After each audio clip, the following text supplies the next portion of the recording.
Good morning friends. दोस्तों, मेरा नाम है पंकज बुद्धि राजा और मैं जुड़ता रहता हूँ आपके साथ फाइनेंस से जुड़े हुए कुछ मज़ेदार वीडियोस लेके।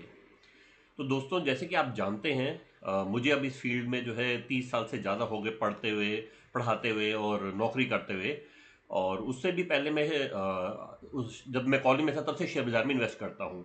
यानी कि नियरली 38 साल हो गए मुझे इस फील्ड में। तो दोस्तों, कुछ चीज़ें हैं जो कि पिछले कुछ टाइम में मतलब 38 साल में जैसे हमने देखा कि नई आई है, जैसे कि म्यूचुअल फंड्स हैं। मैं जिसके काफ़ी फेवर में रहता हूँ।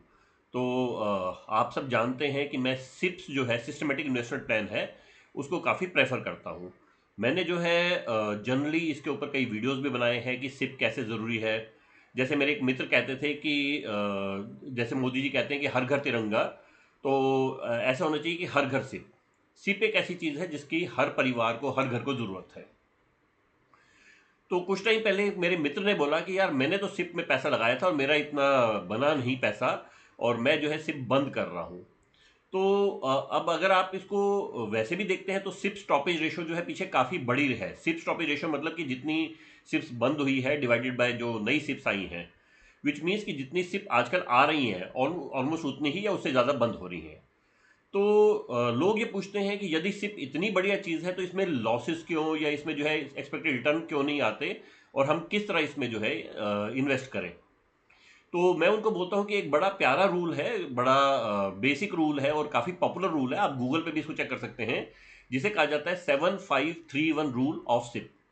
तो 7531 रूल है क्या, आइए बात करते हैं। तो जो है सेवन जो है पहले वो रिप्रेजेंट करता है कि एक डिसिप्लिन लॉन्ग टर्म इन्वेस्टमेंट। सिर्फ जो है शॉर्ट टर्म इन्वेस्टमेंट नहीं है, अगर आपने आज पैसा डाला आप सोचे कि साल 2 साल में मैं अमीर बन जाऊंगा, ऐसा नहीं है। ये एक लॉन्ग टर्म इन्वेस्टमेंट है, तो कम से कम 7 साल का पीरियड तो रखिए सही। तो मैं कहता हूं कि ज़्यादा टाइम के लिए जाइए। अगर आप 20 30 40 साल के लिए करते हैं तो नथिंग लाइक दैट, उससे भी ऊपर कर सकते हैं, ऊपर के लिए कीजिए। फिर भी 7 साल से कम के लिए तो मत ही कीजिए। कोशिश कीजिए कि आप अपने गोल्स को इस तरह से अलाइन करें कि आप कम से कम 7 साल के लिए इन्वेस्टेड रहें। दूसरा होता है फाइव। फाइव का मतलब ये है कि आप डाइवर्सिफाई कीजिए। देखिए, म्यूचुअल फंड क्या है, आपका और मेरा मिला जुला पैसा है जो कि किसी एसेट क्लास में डालता है। पीछे कुछ टाइम पहले स्मॉल कैप फंड्स का बड़ा जबरदस्त जो है क्रेज चला था, तो हर कोई स्मॉल कैप फंड्स में ही डाले जा रहा था। बाद में सेबी ने थोड़ा वार्न भी किया था। तो ये नहीं है कि आपने सारा पैसा उठाया और एक ही एसेट क्लास में डाल दिया। तो आपको अलग अलग एसेट क्लास में डालना चाहिए। यानी कि कुछ पैसा हो गया कि मान लीजिए आप इक्विटी में ही है तो लार्ज कैप में, कुछ मिड कैप में, कुछ स्मॉल कैप में।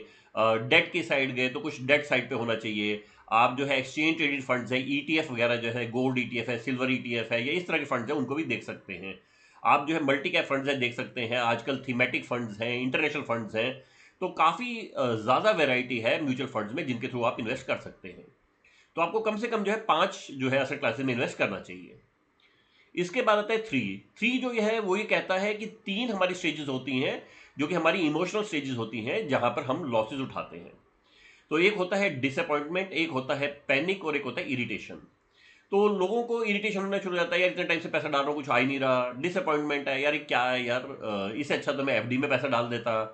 पैनिक है, मार्केट गिरती है तो अरे यार मार्केट गिर गई, अब तो मेरी सिप भी गिरेगी। तो इन चीज़ों से आपको जो है दूर रहना है। याद रखिए, हम कहते थे कि शेयर बाजार में आप शेयर बाजार से नहीं हारते। लोग कहते थे बाजार ने मुझे बर्बाद कर दिया, मैं बाजार से हार गया। तो ना शेयर बाजार आपको बर्बाद करता है, ना शेयर बाजार जो है वो आपकी जो है लॉसेस के लिए रिस्पॉन्सिबल है। इसके लिए रिस्पॉन्सिबल है आपके अपने इमोशंस, आपका फियर, आपकी ग्रीड। तो अगर आप अपने इमोशंस पे कंट्रोल नहीं रख सकते तो आप कभी भी इन्वेस्टमेंट सक्सेसफुल नहीं होंगे। इसके अलावा एक और चीज़ कही जाती है कि आपको कुछ टाइम के लिए अपना एक इमरजेंसी सेविंग फंड रखना चाहिए।